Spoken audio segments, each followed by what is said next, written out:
வணக்கங்க. இன்றைக்கி நம்ம ரெஸ்டாரண்ட் ஸ்டைலில் ஃப்ரைட் ரைஸ் எப்படி செய்கிறது அப்படின்னு பார்க்கலாமா? வாங்க. அதுக்கு நான் ஒரு இரும்பு வாணலியை எடுத்துக்கிட்டேன். இதில் வச்சு கிளறும்போது தாங்க அந்த ரெஸ்டாரண்ட்டில் கிடைக்கிற மாதிரி ஒரு வாசனையும் டேஸ்ட்டும் கிடைக்கும். அதனால் இரும்பு வாணலியை நல்லா சூடு பண்ணிக்கலாம். எண்ணெய் ஊற்றி ரெண்டுமே நல்லா சூடாகணும்.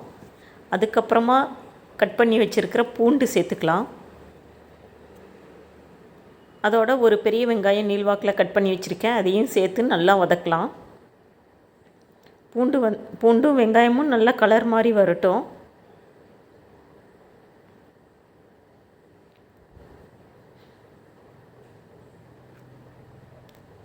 இப்போ கட் பண்ணி வச்சுருக்கிற பீன்ஸு சேர்த்துக்கலாம்.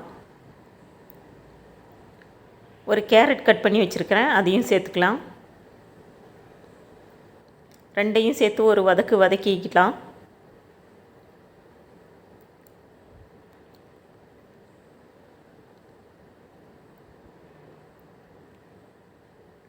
ஓரளவு வதங்கினா போதும்.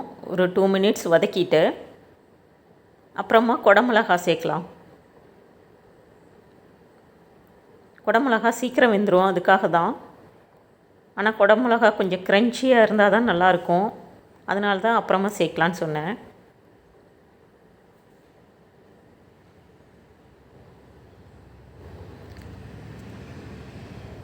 இப்போ எல்லாத்தையும் நல்லா ஒரு வதக்கிக்கலாம். கொஞ்சமாக பச்சை பட்டாணி எடுத்து வச்சுருக்கேன், அதையும் சேர்த்துக்கிட்டேன். ஆக்சுவலி அது முன்னாடியே சேர்த்துருக்கணும், மறந்துட்டேங்க.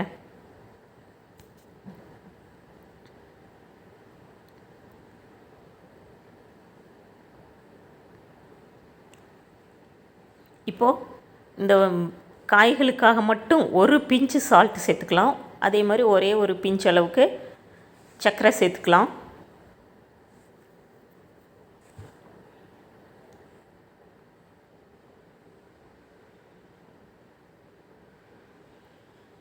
இப்போ எல்லாம் சேர்ந்து ஒரு வதங்கிருச்சு.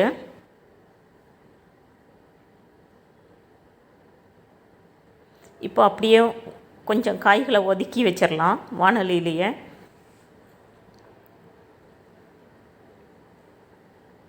இப்போ நான் 2 முட்டை எடுத்து வச்சுருக்கேன், அதை இப்படி ஒரு ஓரமாக ஊற்றிக்கலாம்.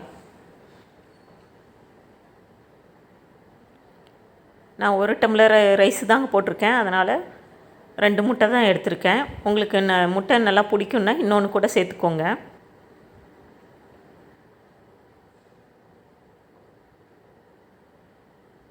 கொஞ்சமாக பெப்பர் தூள் சேர்த்துக்கலாம்.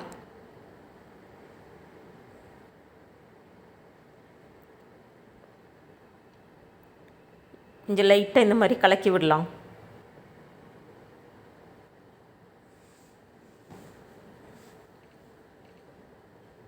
இப்போ இதுக்கு உப்பே சேர்க்கல, அதனால் ஒரே ஒரு பிஞ்ச் அளவுக்கு உப்பு சேர்த்துக்கிறேன் முட்டைக்காக.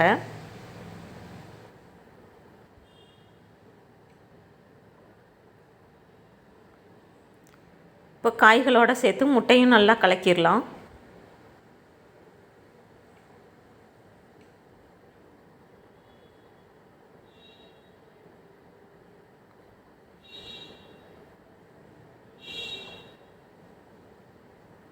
ஹாஃப் பாயிலாக இருக்கக்கூடாதுங்க, நல்லாவே முட்டை வெந்துருட்டோம். இப்போ ஒரே ஒரு டம்ளர் அளவுக்கு நான் பாஸ்மதி ரைஸை குக்கரில் வச்சுருக்கேன். 1க்கு 2ன்னு தண்ணி ஊற்றி. இது ரொம்ப பழைய அரிசிங்க, அதனால் 1க்கு 2ன்னு தண்ணி ஊற்றிருக்கேன். புதுசாக இருந்ததுன்னா நீங்கள் 1.5 ஊற்றுங்க, சரியாக இருக்கும். அதே நேரத்தில் சாதம் நல்லா வெந்திருக்கணுங்க. சில ரெஸ்டாரண்ட்ஸில் உதிரி உதிரியாக இருக்கும், ஆனால் அரிசி விதையாக இருக்கும். அந்த மாதிரி வேண்டாம், கொஞ்சம் நல்லாவே வெந்திருக்கட்டும். உங்களுக்கு டவுட்டாக இருந்தால் தண்ணி வச்சு கூட வடிச்சுக்கோங்க.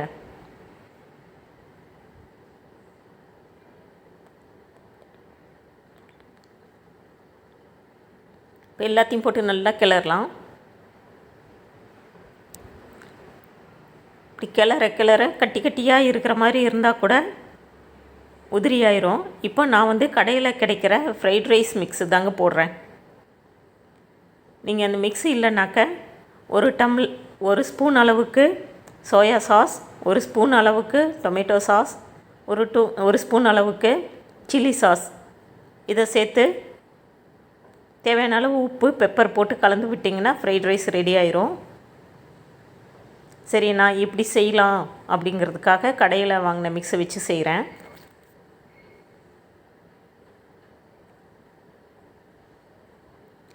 நல்லா கிளற சாதம் நல்லா உதிரியாக வந்துடும். அதே நேரத்தில் நல்லா வெந்து இருக்கும்.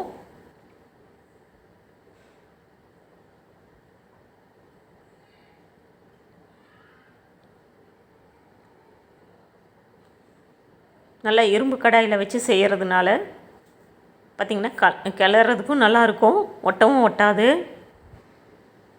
அந்த இரும்போட வாசனை சேர்ந்து நல்லா ஒரு சாப்பிட்றதுக்கே நல்லா இருக்கும்னு வச்சுக்கோங்களேன். உப்பும் செக் பண்ணிக்கோங்க.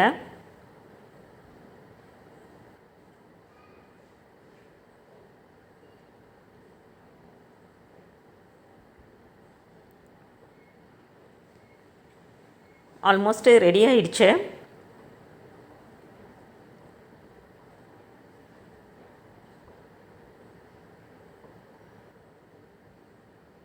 கொஞ்சம் நேரம் அப்படியே அடுப்பு சிம்மில் வச்சிங்கனாக்க நல்லா சூடேறிடும்.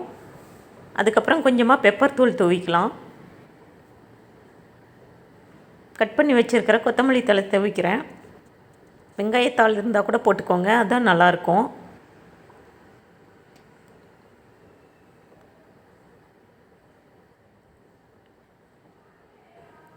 இப்போ எல்லாத்தையும் சேர்த்து நல்லா கலந்து விட்டுறலாம். ஃப்ரைட் ரைஸ்னாலே பெப்பர் தூவணும், அப்போ தான் நல்லா இருக்குங்க. இப்போ சர்வ் பண்ணிடலாம்.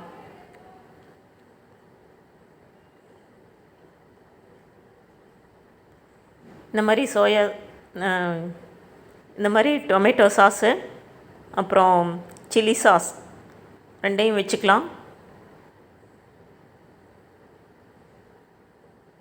சாதத்தை பிளேட்டில் போட்டு சர்வ் பண்ணலாம். இந்த வீடியோ பிடிச்சிருந்ததுன்னா லைக் பண்ணுங்கள், ஷேர் பண்ணுங்கள், சப்ஸ்கிரைப் பண்ணுங்கள்.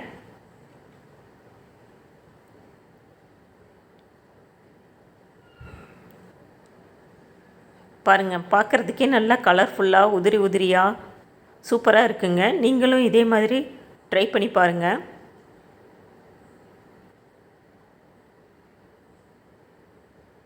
டேஸ்ட் எப்படி வந்ததுன்னு சொல்லுங்கள்.